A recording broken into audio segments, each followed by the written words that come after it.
Hello, I'm Blue, and in today's video I'll be going over color theory. But before I start, this video is brought to you by the kind people over at Skillshare. Skillshare is an online learning platform where you can learn things from photography to art, how to manage a career in the creative fields and finances, and so much more. Skillshare has great classes that deep dive into the intricacy of color theory and color picking and color palettes, which are taught by professional artists. From classes like One Palette Illustrator, Discover How Color Works in Your Art by Tom Forrest, to the Color Survival Guide by Marco Bussi. Both these classes offer a unique perspective to the use of colors. There's so many more classes touching on the subject too, with unique perspectives and insight. Not just on the creative and physical side of learning, Skillshare also offers classes on developing and choosing career paths, from working in the creative field to managing finances. They have many more classes to further your career and help reach your goals. It's always fun to learn new and interesting things, whether that just be for fun and hobbies or to build a career. Skillshare is offering 1 month free to the first 1,000 people, so use the link in my description. Thank you again for the support, Skillshare, and now onto the video. I hope to split today's video into 2 parts, one where I cover color theory and the other where I show how I pick colors using color theory. So basically, color theory is a collection of rules and guidelines that artists use to communicate to the viewers. How well colors go together can affect the atmosphere of the piece. Colors can be used to guide the viewer's eyes to what is important in the piece, to show emotions or create a feeling or atmosphere. Now, the color wheel is the basis of color theory. It is made in the thought of the relationships between colors and how they affect each other. Here's what the color wheel looks like. It can be found in most digital art programs. The outer circle is called the hue. This is where you can find and select different colors. This section over here is the saturation. Saturation is the intensity of a color. Here I have a very saturated purple, but I can desaturate it and make it look lighter. Value is the brightness or darkness of the color. You can change the value of the color by adding more black to it, or selecting this part of the color wheel. So like this. Now this purple looks a lot muddier because I have changed the value by adding more black to it. Now I feel like there's so much more I can explain about values, but I would keep that for a full video in the future. For now, just the basics is good. Color saturation is actually the biggest culprit to color picking. Highly saturated colors can make a piece restless and have no focus point for the viewer's eyes to rest on. Though if this is what you're going for, 100% go for it. Art doesn't need to have a set of rules, this is just what I like to think about when I'm picking colors. Now this doesn't mean that highly saturated colors can't be used well in pieces. Highly saturated colors against desaturated colors can be used for contrast, which draw attention to specific colors, details, objects in the piece. And I've seen a lot of people use highly saturated colors in their pieces and it looks very nice. Color harmony is the colors that go well together. This can make a viewer look or feel a certain way. The color wheel can be used to find color harmonies. For example, yellow, orange, and red are colors that are really good together, because they lie next to each other on the color wheel. By using the layout of the color wheel, picking colors that are pleasing or bold is easier by using the rules of color combination, color schemes, or color palettes, even if you don't have a good eye for color. Here are some color combinations or color schemes that look good together. I'll show you this by using the color wheel, and I'll also show you where the colors can be located. First one is Complementary Colors. This is probably the one of the most popular.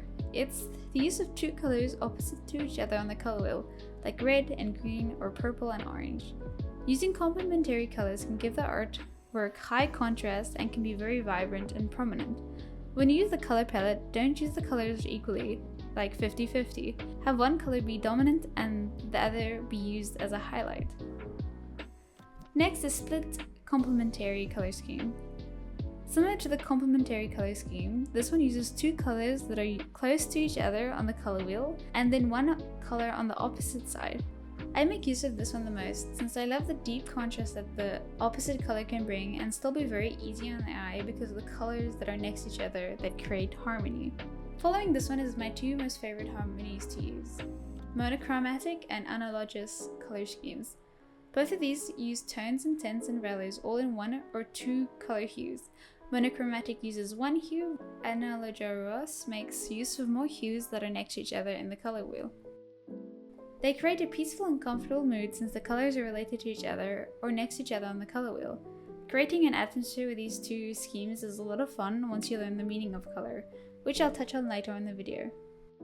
Next is Tetratic. This is choosing two pairs of complementary colors similar to the last but with an extra pair of hues added. This can create a pleasing set of colors, though it's harder to pull off. It's not a color palette I use personally.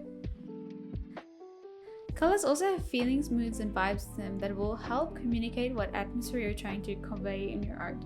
It's as simple as warmer colors will go with warmer and more aggressive emotions, while colder colors go with more cold and calmer and sad emotions. Here's just a few examples.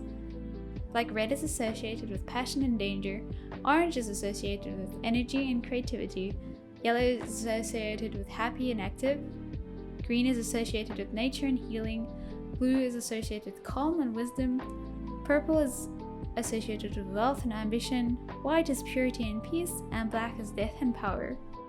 Adding these colors according to what emotion you would like to bring to the piece will help convey atmosphere.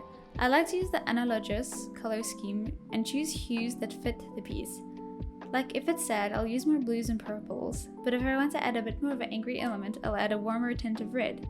This will change the color scheme from Analogous to split complementary color palette. Now we can go to the bit more of a trickier side of color theory. Color context is the effect of different values, saturation, and hues, like the warmth or the coldness of a certain color, can cause noticeable differences on how we perceive that color.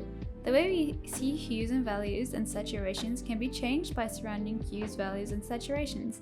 This is called simultaneous contrast. Here, for example, the color in the middle is the same, but the background can make these colors appear a lot more different than what they actually are. Value is also affected by simultaneous contrast. When a color is placed in a dark background, it will appear lighter. When the same color is placed in a light background, it will appear darker. When a certain color is placed next to each other, they can create an illusion of depth.